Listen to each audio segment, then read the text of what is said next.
Major General Tim Cross, a military logistics expert from Westminster, and Mohammed Shafiq of the Ramadan Foundation here in the studio. Good morning to both of you. Good morning, Kate.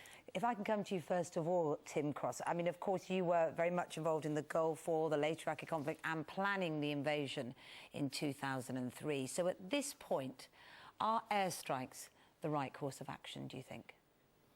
Well, they're a natural progression from where we have been over the last few months. It's a big step, but I think the Prime Minister has clearly taken quite a while to work this through, think it through, and very importantly, of course, has been asked to do this by the Iraqi government. So I think it is a natural step forward, but it is a substantial move. There's no doubt about that. Will it solve the problem of Islamic State, though? No, not in and of itself.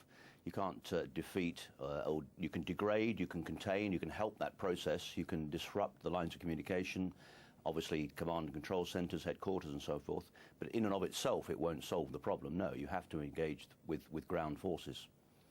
What do you think about airstrikes, Mohammed Shafiq? Well, I think the British public are weary of going into another war, particularly when after the illegal war in Iraq, which was the consequences, ISIS is the consequences of the illegal war. And I think people are weary because we've seen too many of our brave men and women being killed. ISIS is evil, we all accept it's evil, but just having a number of military strikes from the air will not defeat, as the Colonel has just said. So what's the alternative? Well, the alternative is what we've been doing for a number of months, is supporting the Iraqi government. We've now got a unified they've asked for support militarily now, though, haven't they? Well, let's give them arms, let's train them, let's support the Kurdish Peshmerga forces as well, and let the Middle Eastern countries take the lead again. What we cannot allow is Britain to be sucked into a wider war, a war that is not winnable. And if you look at British foreign policy, whether it's in Afghanistan, whether it's Iraq, it's Libya, it's failed. And I think, you know, it's a very dangerous precedent that we're setting by launching these military strikes on Iraq and Syria. That is the fear, isn't it, Major General Cross? It's an absolute fear that we'll get it into a long, protracted war that won't ultimately solve the problem, particularly in those countries that we've gone into, we've intervened in. It sometimes feels like the terror situation is worse. Yeah, I think some of the comments that have just been made I wouldn't detract from at all. We cannot solve this problem. We, the West, we, Britain, we, America, cannot solve this problem. It will have to be resolved by the people in the Middle East. The Sunni-Shia divide is very deep. Nobody likes these people, so, you know, in simple terms, a major house fire is going on, and all the neighbours are getting out the fire hoses and trying to put the fire out. But they have got to work hard at, you know, defusing this problem. I've said many times, this is not a terrorist campaign, it's a counterinsurgency, it's cross-border, it's very complex, very difficult. The Prime Minister and the President and other people have got some very difficult decisions to make here. Nobody wants to get sucked back into this, and nobody wants to get sucked back into a ground war.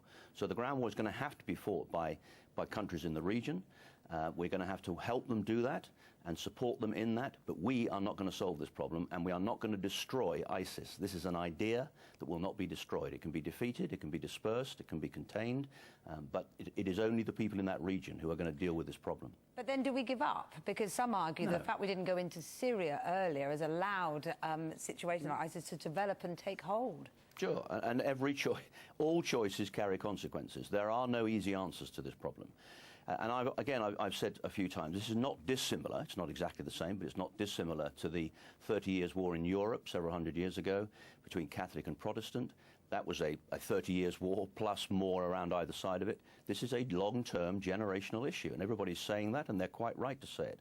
But the bottom line is, whatever choices we make, there will be consequences, and we will not get this absolutely right. Events drive these things, they always do.